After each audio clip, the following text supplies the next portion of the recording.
অযোগ্য চাকরিহারা এবং যোগ্য চাকরিহারার যে মামলাটি যখন সুপ্রিম কোর্টে গেল, তখন সেই মামলাটির উপরে সুপ্রিম কোর্ট বিচার বিবেচনা করে স্টে অর্ডার করে দিয়েছে। এটা আমরা সকলেই শুনেছি। স্টে অর্ডার করে দেওয়ার পরে কি কি ঘটনা ঘটেছে সেই বিষয়গুলো নিয়ে আজকে বিস্তারিত আলোচনা করব। তো বিস্তারিত আলোচনাতে যাওয়ার আগে আমি সুমন্ত তোমাদের সকলকে জেএসএস ইউটিউব চ্যানেলে স্বাগত জানাচ্ছি। তো দেখো বন্ধুরা, তোমরা যখন নিউজটা দেখেছিলে যে সুপ্রিম কোর্ট স্টে অর্ডার করে দিল এই মামলার উপরে, তখন কিন্তু শাসক দলের অনেকেই কিন্তু খুব আনন্দিত হয়েছিল এবং খুব শান্তি পেয়েছিল, এবং স্বয়ং মুখ্যমন্ত্রীর মুখ থেকেও কিন্তু এরকম কথা শোনা গেছিল যে আমি এই অর্ডারটি শুনে, আমি এই রায়টি শুনে খুব আনন্দিত হয়েছি, খুব আনন্দ পেয়েছি, খুব শান্তি পেয়েছি। স্বয়ং মুখ্যমন্ত্রী থেকে শুরু করে নিচু স্তরের নেতারা পর্যন্ত দারুণ আনন্দ পেয়েছিল, দারুণ খুশি হয়েছিল, দারুণ শান্তি পেয়েছিল। এটা কিন্তু আমরা প্রত্যেকটা নেতা নেত্রীর মুখ থেকে কিন্তু শুনতে পেয়েছি এবং ভিডিওগুলোও কিন্তু আমরা দেখেছিলাম। তারা কি বলেছে?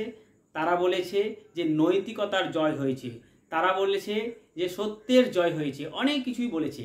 কিন্তু বন্ধুরা, তোমরা একটা জিনিস মাথায় রাখবে প্রত্যেকে, যে তোমরা যারা এই চাকরির জন্য চেষ্টা করছো এখন, বা চাকরির পরীক্ষা দিয়েছো, অনেকবার চেষ্টা করছো বা আগামীতে দেবে, তারা কখনো চাইবে যে অযোগ্য যারা তারা সরকারি স্কুলে চাকরি পেয়ে যাক, আর যারা যোগ্য তারা ঘুরে বেড়াক? এরকমটা চাইবে না। বা যারা যোগ্য প্রবেশ করেছে স্কুলে তারা সবাই বেরিয়ে যাক, বা তাদেরকেও অযোগ্যদের সাথে বের করে দেওয়া হোক, এটাও তো চাইবে না। তো সেই কারণে সুপ্রিম কোর্ট এখন, যেহেতু সারা দেশে লোকসভার ভোট চলছে, তো সেই কারণে সুপ্রিম কোর্ট এটা নিয়ে এখন অতটা জল ঘোলা করতে চাইছে না। সেই জন্য হয়তো এই মামলার উপরে স্টে অর্ডার করেছে। কিন্তু তার সঙ্গে সঙ্গে কিন্তু সিবিআই তদন্তের কথা বলা হয়েছে এবং সিবিআই কিন্তু তদন্ত করা শুরু করে দিয়েছে। তারই নমুনা আমরা দেখতে পেয়েছি। গত 11 তারিখ থেকে কিন্তু তারা অযোগ্য টিচার যারা নিযুক্ত হয়েছিল তাদেরকে কিন্তু প্রত্যেকেই নোটিশ করা শুরু করে দিয়েছে। 11 তারিখ থেকে কিন্তু ডাকা হয়ে গেছে।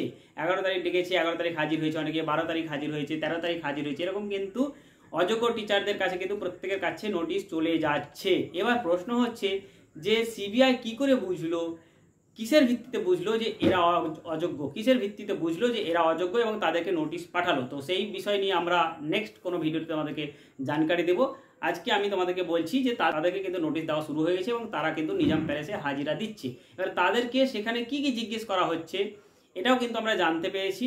যে তাদেরকে জিজ্ঞেস করা হচ্ছে তারা কোথায় টাকা দিয়েছিল, কিভাবে টাকা দিয়েছিল, কিভাবে জব পেয়েছে, কিভাবে সাদা খাতা দিয়ে লিখে জব পেয়েছে, কিভাবে ওএমআর শিটে ভালোভাবে ফিল আপ না করেও কিন্তু জব তারা পেয়েছে। এই সমস্ত প্রশ্নগুলো করা হয়েছে। তার সঙ্গে সঙ্গে তার সাবজেক্ট নলেজ কতটা আছে সেই সাবজেক্ট নলেজ বিষয়ে কিন্তু প্রশ্ন করা হচ্ছে। সেগুলো থেকে কিন্তু অনেকটা বুঝতে পারবে যে এরা সত্যি যোগ্য না অযোগ্য। তার সঙ্গে সঙ্গে কিন্তু যে নোটিশটা পাঠানো হয়েছে সেই নোটিশে তাদের যা যা ডকুমেন্টস থাকা উচিত, অর্থাৎ সার্টিফিকেট যেগুলো থাকা উচিত, সমস্ত সার্টিফিকেটগুলো নিয়ে কিন্তু ডাকা হয়েছে। এবং তার সঙ্গে Aadhaar card, voter card, PAN card, এই সমস্ত ডকুমেন্টসগুলো যা যা ডকুমেন্টস থাকা প্রয়োজন একজন ভারতীয় নাগরিক হিসেবে এবং শিক্ষক, যোগ্য শিক্ষক হিসেবে যা যা ডকুমেন্টস থাকা দরকার, সমস্ত ডকুমেন্টস কিন্তু নিয়ে তাদেরকে হাজির হতে বলা হয়েছে। এই কাজটা কিন্তু অলরেডি গত 11 তারিখ থেকে শুরু হয়ে গেছে। তো সেই জন্য আমি বলবো যে খুব ভালো হয়েছে, তোমাদেরও ভালো লাগবে। তোমরা যারা একনিষ্ঠভাবে এই শাসক দলকে ভালোবাসো এবং এই শাসক দলের উপরে ভরসা রাখছো, তারাও কি কখনো চাইবে যে যারা সাদা খাতা জমা দিয়েছে, যারা ওএমআর শিট ঠিকঠাক করে পূরণ করেনি, তারাও এইভাবে যোগ্য টিচারদের সাথেও তারাও চাকরিতে বহাল থাকুক? এটা নিশ্চয়ই চাইবে না। তারা টাকা দিয়ে জব পেয়েছে তাই বলে যে চাইবে তোমরা, তাও চাইবে না। কারণ টাকা দিয়ে জব পেয়েছে, তারা অন্যায় করেছে। তাদের জন্য আরও অনেক যোগ্য চাকরি প্রার্থী যারা পরীক্ষা দিয়েছিল তারা কিন্তু তাদের জন্য বাদ পড়েছে। সেই সব বিষয়গুলো দেখতে হবে। আর সব থেকে বড় কথা যে আমাদের যে পরবর্তী প্রজন্ম যে স্কুলে যাবে, যে কলেজে যাবে, তাদেরকে কারা পড়াবে, কে পড়াবে? তাদের হাতে আমরা তাদের ভবিষ্যৎ কিন্তু কি ছেড়ে দেবো? আর্থিক দিক থেকে যারা একটু সচ্ছলতার মধ্যে আছে তারা, আমরা প্রত্যেকেই জানি যে বেশিরভাগই আমরা সরকারি স্কুলে পড়াই না, বেসরকারি স্কুলে পড়াই। তবুও অনেকেই কিন্তু হাই স্কুলে, বেসরকারি স্কুলে পড়াতে পারে না, প্রাইমারি পর্যন্ত পড়ে, এবং হাই স্কুলে কিন্তু অনেকেরই ছেলেমেয়েরা পড়ে, বা সাধারণ ঘরের ছেলেমেয়েরাও কিন্তু অনেকে হাই স্কুলে পড়ে। তো তাদের ভবিষ্যৎটা কোথায় যাবে? এই ধরনের অযোগ্য টিচার যদি তাদেরকে পড়ায়, তাহলে আমাদের সরকারি স্কুলের উপর কোনো আর ভরসা কি থাকবে? বা সমাজ ব্যবস্থা ঠিক থাকবে? কতজন বেসরকারি স্কুলে ছেলেমেয়েদেরকে, নিজেদের ছেলেমেয়েদেরকে পড়াতে পারবে?